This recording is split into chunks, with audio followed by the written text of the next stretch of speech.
we thought were more than the physical attraction. About to tear up now. This broke my heart. And I realized then that I had an addiction. Looked into the mirror for the first time, and the left side of my face was slack. I made a deal with God that if this was not a stroke, I was immediately going to my doctor's office. Part 2. When I went back to my high school reunion, my 25th high school reunion, I had not been to any of them up to that point because I had gotten so large. I did not want to face the people I graduated with.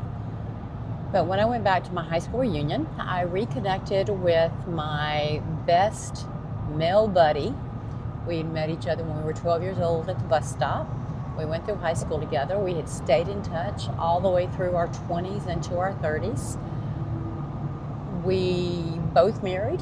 I had no children. He had no children. By the time the reunion rolled around, we were divorced. We'd seen each other once or twice. He'd come to Houston, et cetera, just maybe once or twice over the years. But we had talked more times than that.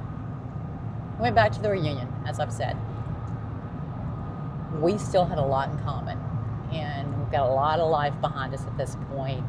And I think we can recognize traits in another individual that we thought were more than the physical attraction.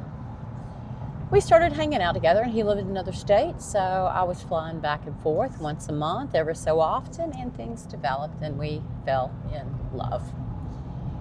In the first couple of years of our relationship, my dad was losing toes and eyesight and kidney function to diabetes. My mother had already stroked probably 10 years before that. At age 58, she was a heavy smoker and a heavy drinker. And I'm still smoking 2 packs a day, and I'm drinking as well, more than I should have. It became a lifestyle and then a habit.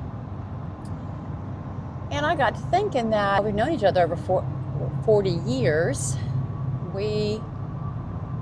If we're lucky, going to have another 40 years. Do I want to be my parents and have him be the caretaker their spouses have become? I didn't want that. So I had already started considering making some life changes. I got invited by my youngest nephew to be his special person in his elementary school, and I guess he was probably in 2nd grade at this point. And I went to the elementary school, and it is now a non-smoking campus, and there were a lot of parking problems. I ended up parking a couple of blocks away, and I'm chain smoking in the truck, killing time till I have to walk the 2 blocks to get to this elementary school. And I'm thinking, do I really want to walk the 2 blocks? I could go home, sit in my quiet house, have a cocktail. Okay, that's what I'm going to do. So I left. And that evening, my sister called and explained to me how my youngest nephew had sat and stared at the door waiting for Aunt Jenny to arrive, because Aunt Jenny never lied. And she said she was coming, and he wanted to wait for me before he participated in a special night. About to tear up now. This broke my heart. And I realized then that I had an addiction, that I mapped out my commute home. I mapped out my plans, my length of time I was going to spend at family events, not going to movie theaters because I didn't want to have to sit that long without having a cigarette. I'd watch movies at home where I could smoke on my couch. I had to make a change. So it wasn't all about the health. It was about the fact I broke my nephew's heart in the awareness of the addiction. All right, so I put him down. Went for a long bike ride the next day. Anytime I felt the urge, I was doing something. I made myself an appointment with a acupuncturist who had a program for smoking cessation, and did some quick research that I had done previously that helped motivate me to give up smoking before I divorced. Reinstated those things. What was resonating with me now is that it was only 3 days to get over the addiction, and the rest of it was lifestyle habits, muscle memory, triggers. So that was 13 years ago, and I am very pleased to say I've not picked them up since then. Went and started working out. after I gave up smoking because I was starting to put some pounds back on. And I started jazzercise, which I adored. Now, if you're not doing jazzercise, try Zumba.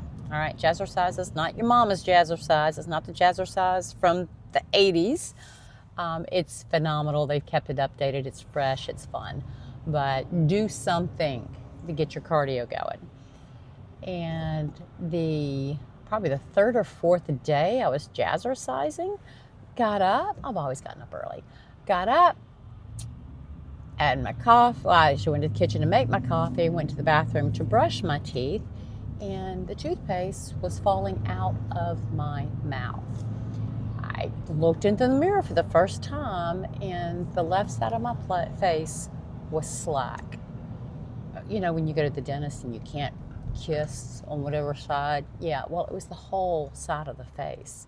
I couldn't move anything. I could blink, and the right side of my face was beginning to draw up. I was like,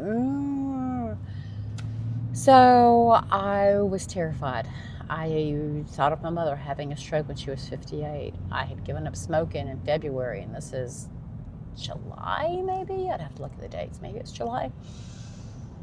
I made a deal with God that if this was not a stroke, I was immediately going to my doctor's office. I was going to the jazzercise at 5:30 in the morning, then to the doctor's office, sit in the parking lot till they open, went inside, waited for my doctor to arrive, and she took me back immediately, even without an appointment, because I never went to see her. She knew something was wrong.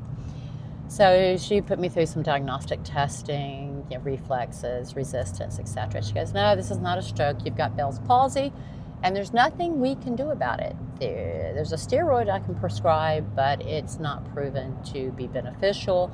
It could possibly lessen the length of time of the paralysis, but it is what it is, and it's already been hours, so it probably won't have any benefit at all. All right, well, I personally can still see differences in the sides of my faces. Most people who meet me, they can't. Now that you're aware, you might look and see what you see, but it's okay. I've learned to live with it. Bell's palsy hit. I started working with my doctor to get my diabetes in order. Ultimately, over the next couple of years of working out and eating correctly, and in October I started Weight Watchers, because what I was realizing, even though I was working out and giving up smoking, I was not losing weight. I realized I never learned how to eat. I don't know portion sizes. I don't know good nutrition. So one of my sisters and her husband were joining Weight Watchers in October, and they asked me if I wanted to join too. And I said, yeah, I'll give it a shot. And I've done Weight Watchers a couple of times up to that point, but no real success. I didn't really have any staying power. I stayed this time, but I was in it for probably the next 5 or 6 years. I steadily lost my weight. I'd set my goal weight at 150 because I wanted to say I had lost 200 total pounds, but I got to 160, and I think maybe once or twice I was able to dip below 160. So I set 160 as my goal weight so I could take a box. Economy hit, got laid off, got engaged, ended up moving out of state. A lot of this is I'm going to cut out because you don't need to know all this detail. But with that said, about the time I was moving out of state to be with my now husband, didn't realize it, but I was in perimenopause. And menopause comes for us all, females at least.